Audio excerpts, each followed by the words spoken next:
ปากโปขมสังว่าก็เปื้อเสือ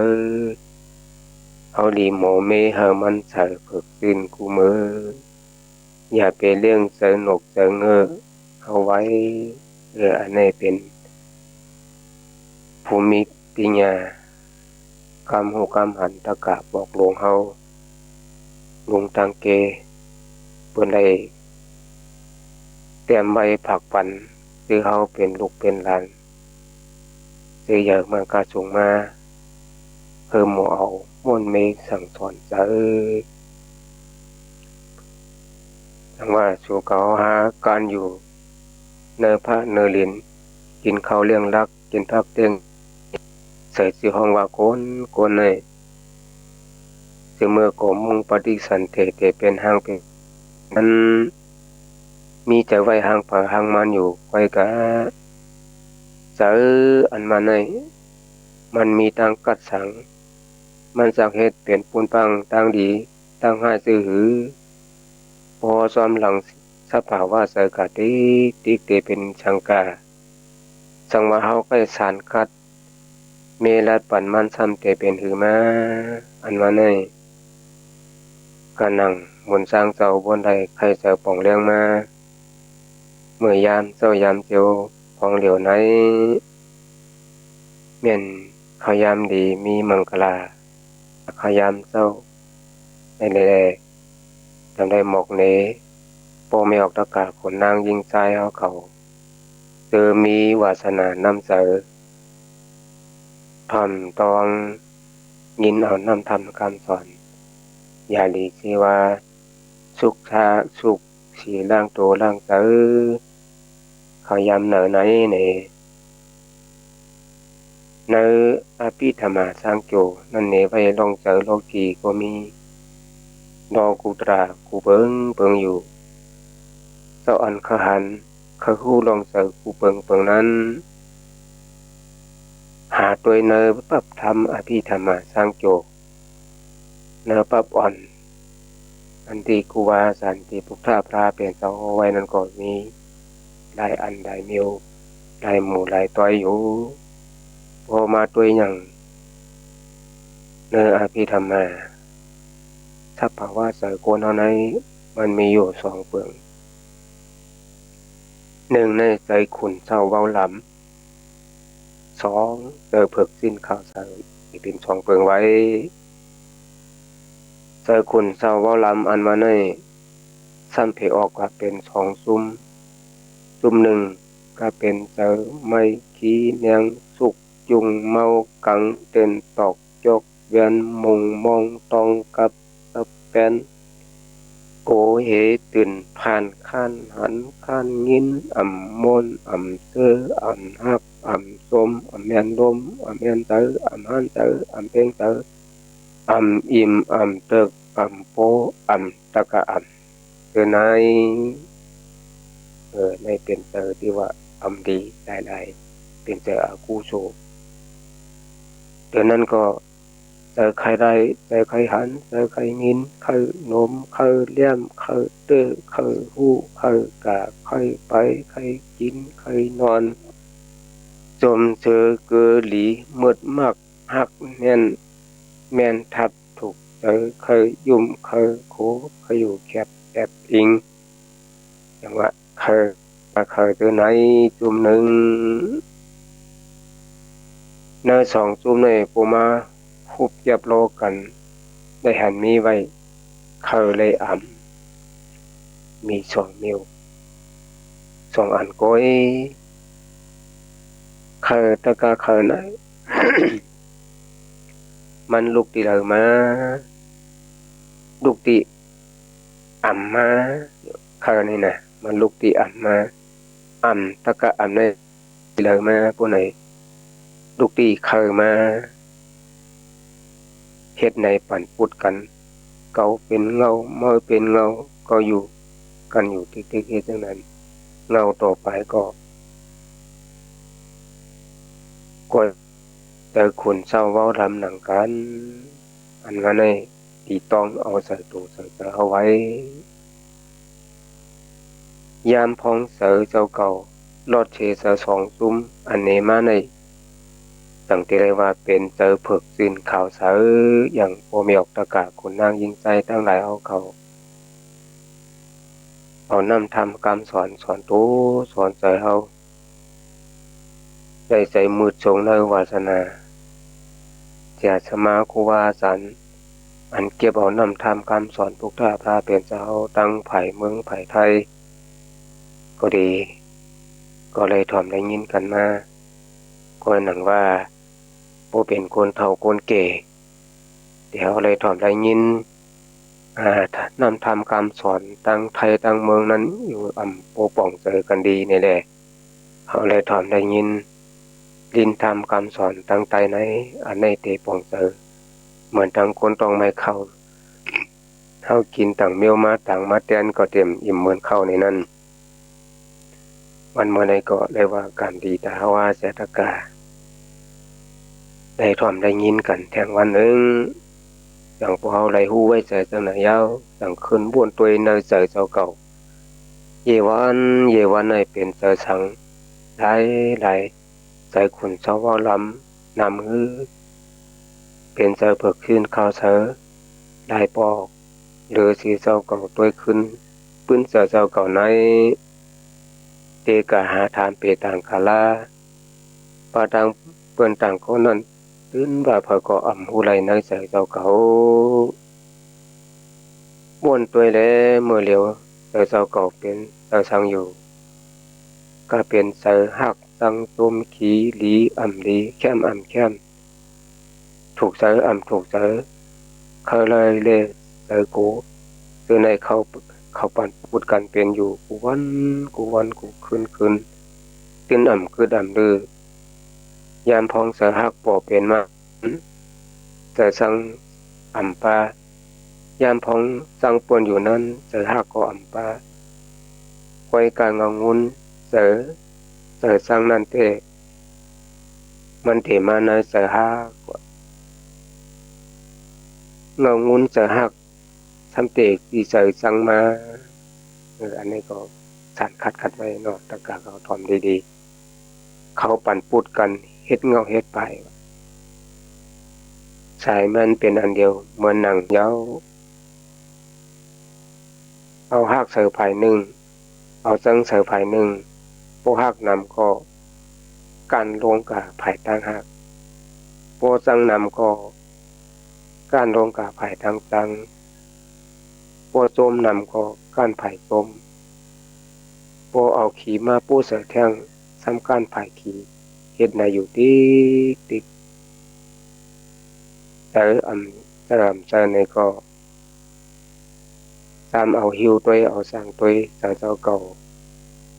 ยามในกำเหลียวเดี๋ยวเลยหันแจ้งเลี้ยงดีอยู่เป็นเจอหักเจอตั้งเจอสังก็เอาดีหูดีอยู่ในกาเสือหักตั้งโจมขี่ลีดีแค้มถูกเจอถูกเจอเคยได้เคยได้อันนั้นเคยได้ดีกูก็เปลี่ยนเจอกูเปิงนั้นเป็นมีสองอันสารคัดกันปูดันไม่คัดโกนเปียดโกนโกยโกนสองนั้นยาวก้อยกาโฮมบาเขาสารกัดกันอยู่ซ้ำขึ้นปั่นแหงกันอยู่ตีเฮ็ดเฮ็ดไป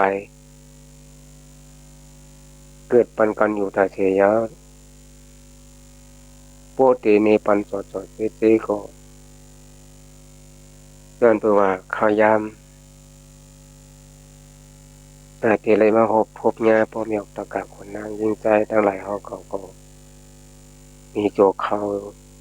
60 เมตรนี่แหละเตรียมแล้วโตไตไข่ในเฮอโปจดโปเจไรหมอกพัน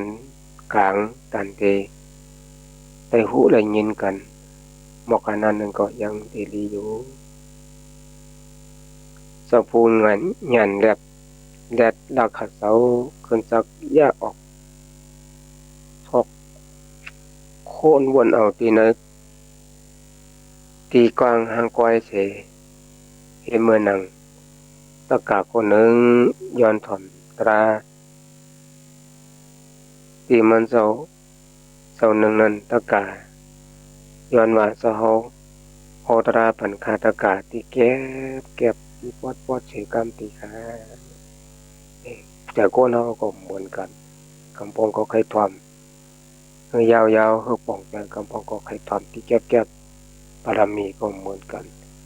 ผู้สู่การไปเฮ็ดสร้างมาก็เหมือนกันเห็นอันในตะกาคนนั้นย้อนถอนตราว่า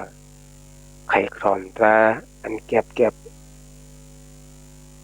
มันจะลงปลาหนึ่งก็สั่งวงการว่าคนนั้นก็หยาบสังตะกาโตก็เสียลงนั่นก็อย่างว่าเจอว่าในคำเดียวตะกาลงนั่นก็ยกมือสาธุคำเดียวได้จังว่าที่ในสามคนวนตัวดีเฮ็ดปองการสังกอเสือ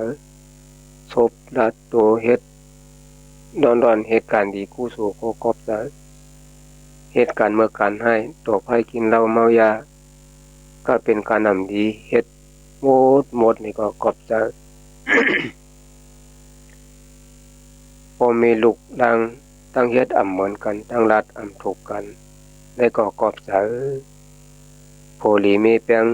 ปันเล็กหักหอมซุ่มมืดตัวกันสิพิษแตกนั่นปันโมโตซาท่าลายเพียงกันพิษกันไปเป็ดกันก็เปิดเสอ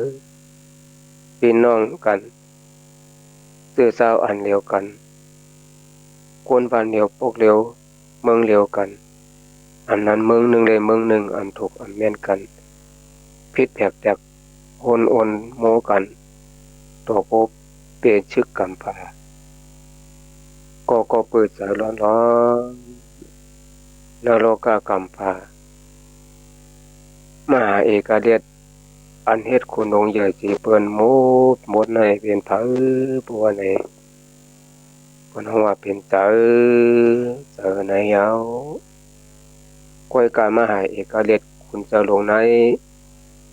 ใหญ่ก็มันใหญ่หรือเปิ้นเงือก็มันเงือหรือเปิ้นแต่คนเอาในน่ะบ่สู้เอาเจอ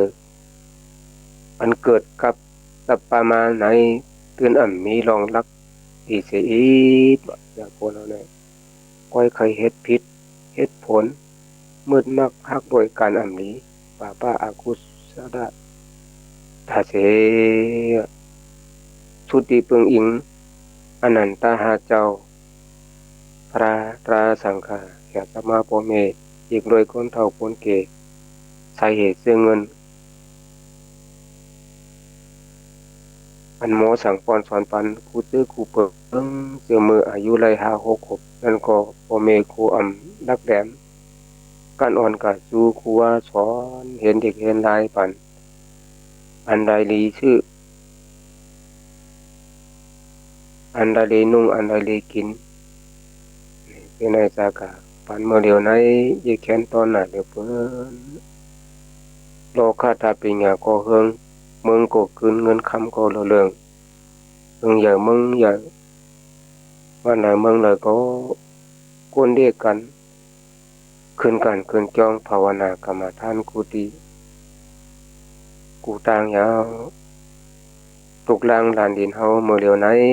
ต่างคนเมื่อก่อนเอาในเพิ่งกันไว้เมื่อไหนก็ตะกาคนนางยิงซ้ายทั้งหลายเฮาเขาที่หันกันอยู่ที่หน้าตาฐานไปอุบไปคนเฒ่าอายุ7-80นั่นก็ตีป่องใจดีๆกันอยู่ที่เอามันโปจะเย็นเงตัวอ่อนโปเสริมเมือกเลิงก็ตัวแก้มแข็งเจอเปลี่ยนชื่อก็ตัวเรียกไรซ้อมกะไว้หนาอาลาตักมานี่ปันสาธกะมันคือยำมินยำหันนั่นดูก่อนป่นมาไปโปหึงจังนั้นมีคนหลงคนหนึ่งในตัวน้อยคิงโปอยู่ดีแต่สู้เอาลูกยิงมันตั้งเมียมันเสหอกาพามันอ่อนกาก็จูดี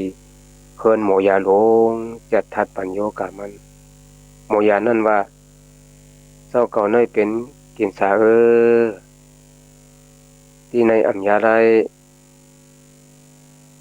ลุงเราร่วงกายยาที่หงยาหลงที่นั่นที่ไหนเผื่อมันได้ยินการหมอยานั้นก็แต่มันกึ้งก้างปกกะปุ่นตาที่หอกะปกมาขึ้นเฮินก็อันไรที่ขึ้นเฮินก็ผู้ไรผาเพื่อขึ้นเฮินมือนอนแทงไว้กำเดียวจังว่าอันนี้ก็เปิดใจพอมีธรรมะตราสอนใจเอาไว้เป็นว่ากึ่งกลางยินกึ่งกลางขี่พอมีธรรมะ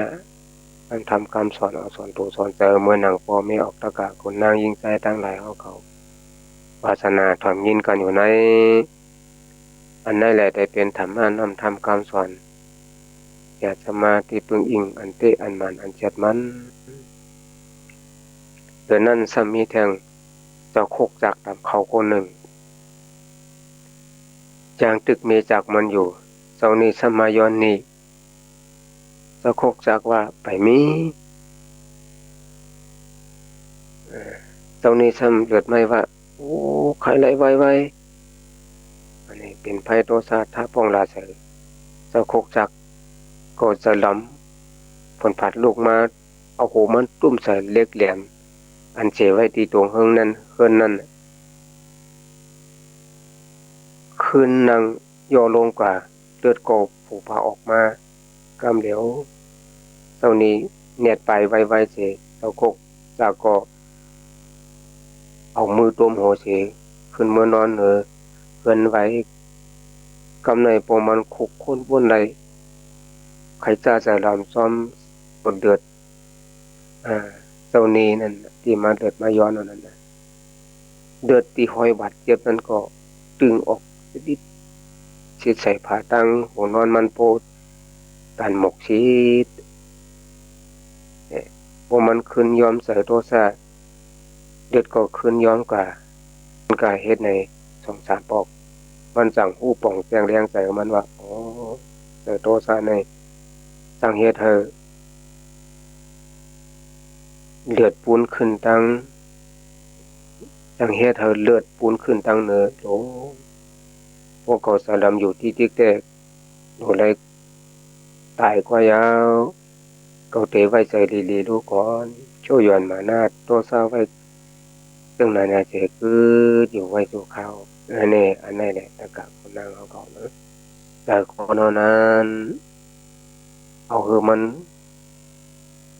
เดือดร้อนไม่ปุ้นเลยก็เป็นได้เอามันกัดก็เย็นเนี่ยก็เป็นได้แต่ว่าได้อันไหนเมลอยู่ที่เจอหมดแต่เท่านั้น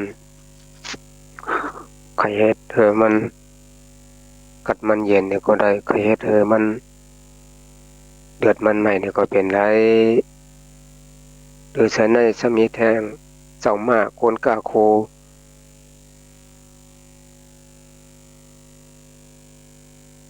อันเปิ้นกะหากากาทางที่ต่างๆในเจ้ามารอเอาเสริมมาลอยกะใครซ้อมกัดซ้อมซากัด5 วัน7 วันเมื่อกูปอกมันมีมันวาสนากาใครไปไว้เลี้ยนไว้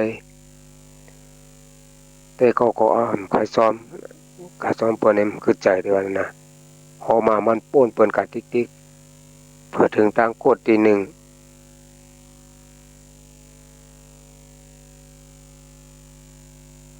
กาลำหนึ่งพุทธออกมา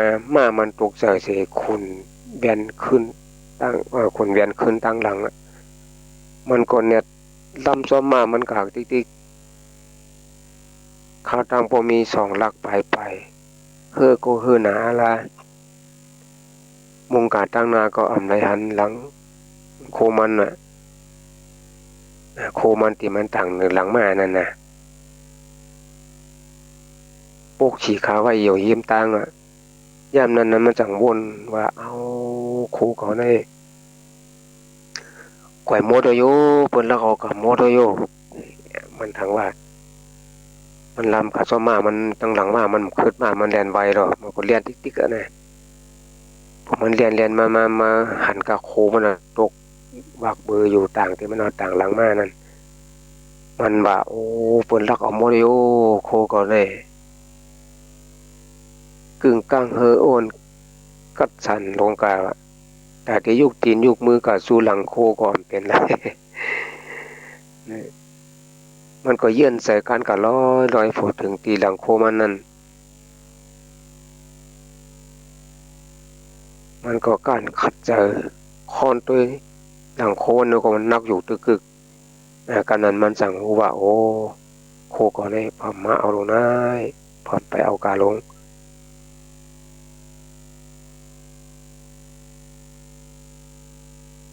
มันก็ไว้ใส่ก็ใจเย็นเช่คู่ว่าโคมันหายเลยจังหวะทัดใจมันปรุงขึ้นมาขึ้นมีแห้งขึ้นมาในก็เลยได้ว่าทัดใจโคนเอาจะเป็นสังก็อย่าไปกึ่งกลางเสลูกกำเดียวนี่การไต่เอาว่านะจังหวะจะโหมชมเชยกึ่งกลางมีแห้งมากำเดียวอย่างเอาหลังโคมมันขามามันนั่นก็เข้าทางไก่มันก็ยุกเอาต่างมันก็หามาเสียบเข้าต่างกะหามามันส่วนโพถึงโพไรสำนังสาธาก็อันเตรียมออกหมกนี่มาเขาสามก่อเจอในได้หู้ได้ยินหน้าโฮบโทพันสมภาวนขึ้นปืนใส่เก่ากูเผากูปอกได้ตัวทบมานั้นมันเหมือนกันที่ยาวเสือเปิ้นเป็นฮือก็ดูแลกลายซ่อมกะนังเขาก้นออกต่อซานั้นการเมไว้นายุมซื้อก็ยังตึกยุงยางลงอยู่พวกเขาขยันเตะยำออกต่อซานั้นขึ้นตัวเนอมันซ้ำตัวขึ้นก็ติหันที่อยู่หน้าตาโกนเอามันเป็นจือจังว่าหลวงโมเมเจอเผิกชื่นเขาเสาหลีชื่นจังหน้าปังตาปังตาก็ตั้งชื่นจังขึ้นอย่างมาสูงไหลเจ้าเก่าน้อยได้เป็นพุ่นเจ้าเก่าก็เลี้ยวปึงอิงไรอำกาปาตังเปื่อนต่างก็ลุกล่างนางเมฆส่วนเมียวเจอคือพี่น้องตั้งหลายก็เลยปึงอิงเจอไว้วางใส่ได้ซ้ำว่าเอาเงินเอาคำเอาเสียงมาผักไว้ก็เปิ้นไรตามเจอหยุ่มเสือไรเป็นที่เปื่อนต่างก็ปึงอิงหยุ่มย้ำไว้ในสังกึงเฮาเกิดเป็นคนมาสัตว์หนึ่งยาวเพียงเปลี่ยนโกนเฮาทางหลายอาทิกะเปิงลงมาในดูผู้จักนับยามหมุนเงาปอเมแจสมาพุทธาพราเป็นเศร้าตาเสเดือนนั้นก็หมุนสินกินดูแต่หน้ากามกุโสวันหลังเสื้อในโลดอายุยามเดือนนั้นขอกามอันปอเมเสียสมาที่เป็นใจอ่ำลีไม่ขีนอย่างซ้อมนั้นอย่าเลยมีเนื้อตัวเนื้อเสือก็เป็นตูพิษโซพิษเสือพิษก็อย่าเลยเป็นลาได้เป็นคนมาเยซูเยซัดในมีเมคนเหลวปอก็เหลวก้อยเขาเป็นคนผู้ขี้เฉยไม่โยเสอปอจึงมายังตึกดึกยังเหลียงแหงไปมีปอเมฮักแปงเฮามาเสมอไปเกิดเนื้อกำผาลงในเจ้าผู้อันเจ้าก่อนโลตอบกงกิจูนำเสเปิ้นให้เป็นปอเมเจ้าตังสองเยาผู้ใดตอบกงกิจูปอเมจึงโดนลุมลาปันโตโซโตปานผู้ใดจึงกึ่งห้องว่าเป็นคนลูกแจดลูกจางพอความบ่าหมอกินข้าวหาเงินหาคำ อำหูหมุนเงากิซูปอเมจึงสร้างว่าหนุ่มโมนุษย์ดีมักมีเงินคำนำเลิงล้วนหน้าล้วนตาตันแล้วก็ไปในห้องว่าตัวคนเสือคนน่ะ จะเป็นตัวคนใจชัดในห้องว่าจังนั้นเปิ้นห้องว่าคนน่ะมีโรงเรียนเง่อำฮู้จักที่สู่พ่อแม่เกิดมาประวันตายเมื่อนังหมู่หมานั้นโกยจังห้องว่าคนตะริกสานคนปิกตาคนอสุรเกคนงาลายในปุถาพระเป็นเจ้าเอาไว้จังนั้นเดชพ่อแม่สองเสาเหยาซ้ำยังมีแทงผู้อันอำลิบป้องท่าดาในสิซอมสารคัดกันละลาในเป็นพ่อแม่กันแต่ลูกหลางด่านดินพี่น้องซึ่งคืออีกเลยซื้ออยู่หอมกินซ้อมหิมหอมจำกันหันหน้ากันกูวันเสื้อในอันหนึ่งสามว่าก้าวป่นก้าวพอหลังป่นมาในรัดกรรมจกเสียดเน็บแดงย้อนแห้งตื้อใส่มาโหเจอกันมาหลายเผาก็เย้ายามในตุ้มตอบคัดกันมาหลายวันหลายปีหลายเดือนก็อย่าลองซื้ออันเป็นกาฉะนั้นอำสังเฮ็ดคืออันขึ้นอย่างไรไม่ได้ซื้อจากกระจายได้ก้อยกาพยาเอาเป็นต้องข้องคำตำเสพเนียบหมู่ไม้ในอกในใจเฮาลาเฮาหาพร้อมกันเกสายสุกสีในใส่ผ้ามันตั้งเอาวันเมื่อในกว่ามันเมื่อนาเพ้ออย่าหาได้เป็นแท่งอันเป็นป้วนนั่นก็เกลวดปวดปล่อยโป่งว่างข้างปันกันเจกำในไว้ใส่เฮอดีเสอ่อนตอนเสเก่าให้เป็นมังกลาด่านน้อยเสือเฮานี่อันนี้ก็เป็นลายยาเจอจังหวะเจอคนเฮาในเงางูโยกาเสในมันเตตั้งมาที่แล้วเพราะว่าในจริงโลคาทัศสิบปันปิญญาเสียลงขอเศร้า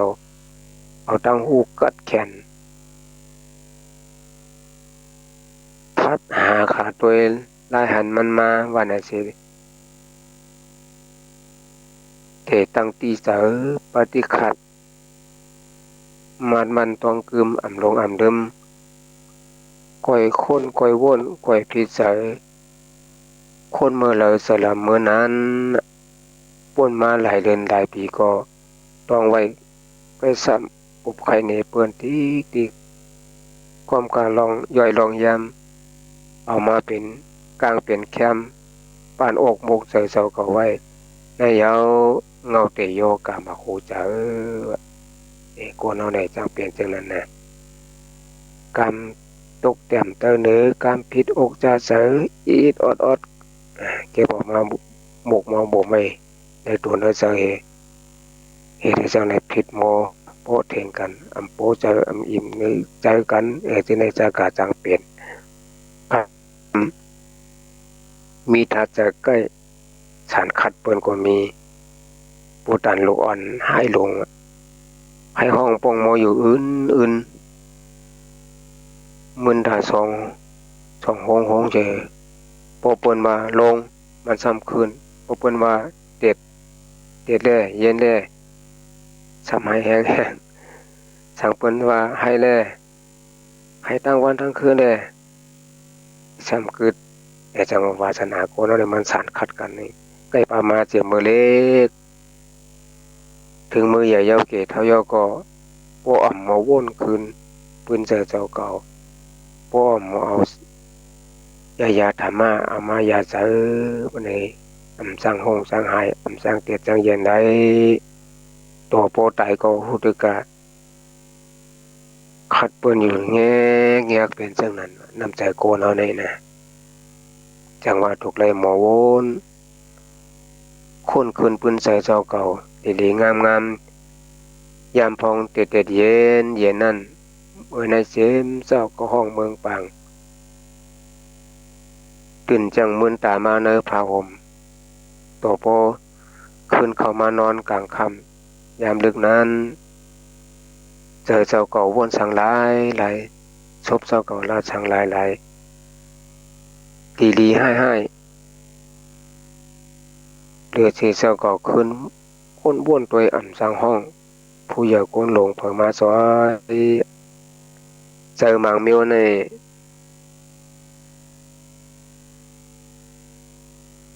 เด็กน้อยซอยซีอ่อนก็เปรียบพร้อมปอมผาเจอทางอันอ่าทางว่าหากมันอ่ำกึดห้างข้างอยู่หน้าหมาโหจะเฮาเย้าในลูกก่อนมังเผามังปอกซ้ำกึ่งกลางสะโดดพดออกมาอายุงมังอันอ่ำบ้วนอ่ำโคนก็โปมาคุกสะไดมาหางกอยในเป็นก็เปอพันอ่อนมันปกหม่มสมไว้ในหมาโหเจอเขาไอ้ก็สั่งเปลี่ยนนะใจโทสามว่าจะอากุโสต่างหลายในก็เปิดไหนแล้วก็เป็นอามูอายาหน้าตาอ่ำดีโซบกามอ่ำดีตั้งเฮ็ดอ่ำดีเจออ่ำดีเจอในอย่าไปเฮอมันมาคำไว้ในมาโหเจ้าละละโคกามอ่ำดีโคกามอ่ำมีขันกามอ่านสั่งสุกเสอเปื่อนเสในโพไลลัดป่น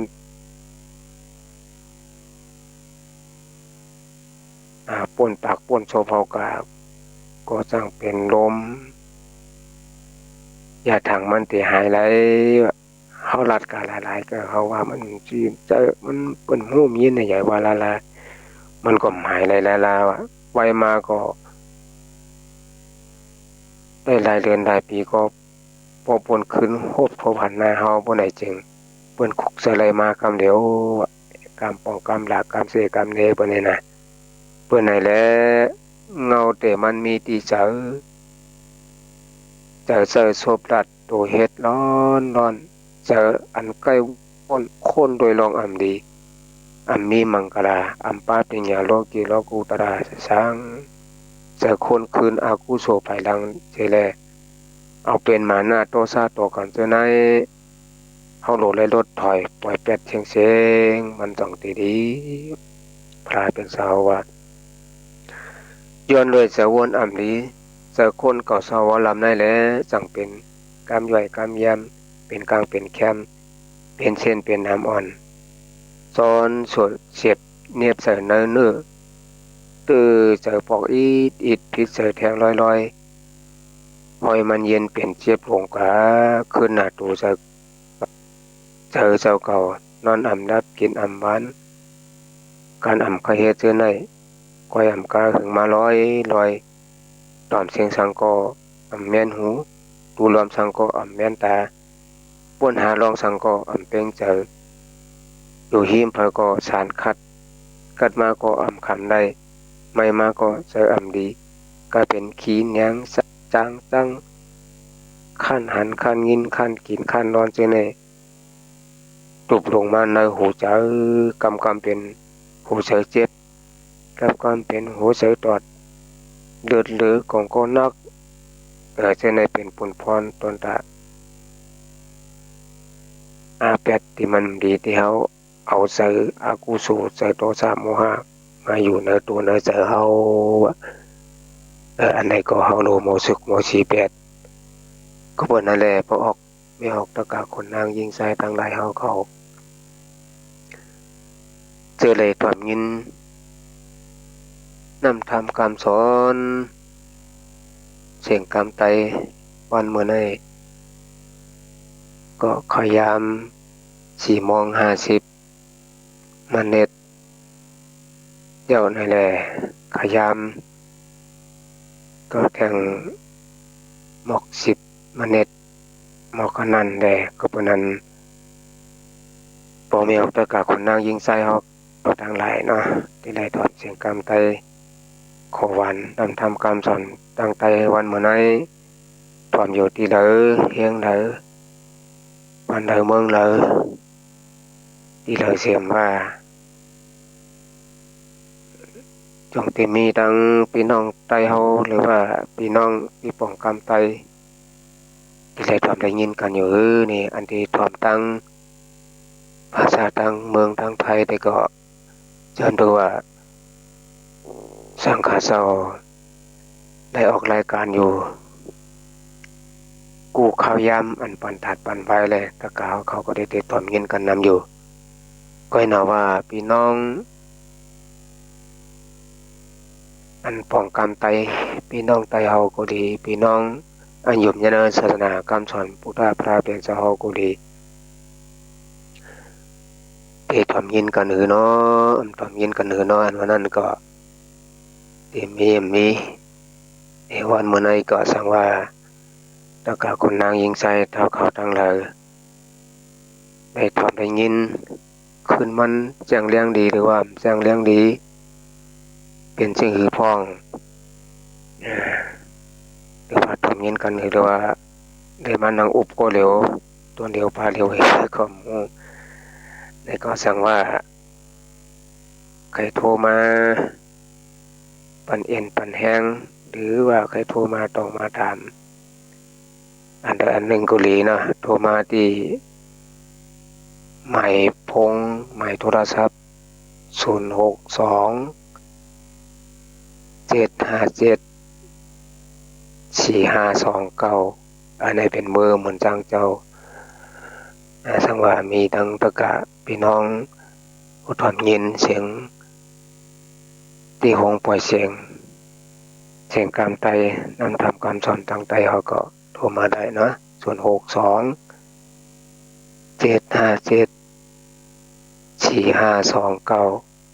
ในโทรมาได้แล้วก็เป็นมือมนจางเจ้าที่ได้ออกรายการ โทรมาแล้วเนาะยังรับสายก่อนเนาะมาสูงตะกะมาสูงหรือ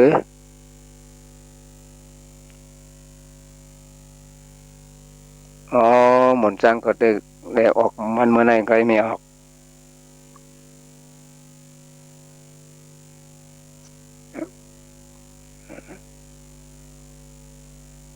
ไม่ออกเขาอยู่ที่ไรอยู่ตั้งแล้วเนี่ยได้ถ่อมยินกันกูวันอยู่เนาะ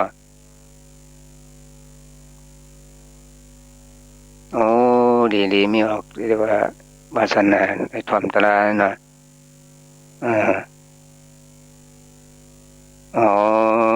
ยินโจมาในก็พระครูที่เป็นออกรายการนั่นก็มันว่าทั้งพี่น้องใต้เฮาถ่อมกันน้ำหลายที่หลายทางเลยนะไม่ออกชื่อหังสาธุลีละคนนั้นนะมาส่งสาธุมันสร้างเขามี ตีลอยโลนะตีลอยโลจำที่ห้องปล่อยเสียงที่ปักตั้งเสริญเขาพอเป็นในอำเภอลอยโลที่เดียวกันยินโจมมันน้อยออกเนาะสาธุพอวันจันทร์หน้าเพราะว่ามีลงทางใส่เมืองพางเลยเนาะสาธุเนาะสาธุอันนี้ก็เป็นตะกะพี่น้องไตเฮาที่ถ่วมรายการที่หงปล่อยเสียงก็ทางเมืองพางเลยโทรมาก็ยินโหมยินโจมเอากุ้งเอามนทางพี่น้องไตเฮาที่เลยสังว่าได้ถ่อมได้ยินกันอยู่ดังไรก็ดีก็โทรมาปันเอ็นปันแหงในที่เบอร์โทร0627574529นี่นั่นก็ที่ว่าการโทรหาครูบาอาจารย์สังฆะเจ้านั้นเป็นที่ว่าปันเอ็นปันแหงมีทั้งตะกะพี่น้องไต้ก็ดีพี่น้องคนเมืองก็ดีพี่น้องตามคือก็ดีที่ป้องเสียงกำไตก็เลยทำได้ยินกันอยู่อำเภอสังฆะเจ้าสร้างสังฆะก็เจ้าได้นั่งอุบตวนเหลียวป้าเหลียวแล้วก็มีพรดีตีตะกาเขาถอมเย้าเอาเก็บเอาเสยเอาตีกาอันนั้นก็ยังที่เป็นเอ็นเป็นแหงตาสังฆะเจ้าผู้จัดรายการอยู่แน่นอน พวกนั้นเขายามก็แทงหลายนาทีก็เลยนะไอ้นาทีเมื่อเดี๋ยวใน4:55 นาทีหรือว่าตรงในเหตุไวกับเขาที่บ่ได้ว่าการออกรายการในมันก็โทรมาทางสายหนึ่งเนาะที่รับผู้นำก็ได้ออกรายก่อนรายการ5 นาทีมาสูงพอออกไม่ออกเอ่อโทรมาโทรมาตั้งหลายไม่ออกอ๋อไม่วางเนาะอ๋อไม่วางก็ลูกเจ้าได้โอ้ดีเลยเฮ็ดข้าวซอยปักซอยมือหลูมือรองเนาะเออเอดีแล้วก็ออกที่ลอยโลไม่ออกลอยโลลอยโลปักทางสักเรือนหมุนสร้างตีออกอ๋อตีย้ำผู้จัดการของผู้นั้นได้ถอนหมุนสร้างอ๋อให้นั่นน่ะหมุนสร้างตีออกวันจันทร์ที่หาออกเมื่อใดก็ก็หาออกเมื่อไหนก็หาวันออกเมื่อไหนได้ว่ามังกลาลีละไม่ออกได้ยินเมื่อไหนก็เร็วก็อ่าอ๋อเอออ๋อเออยินดีนะไม่ออกเนาะ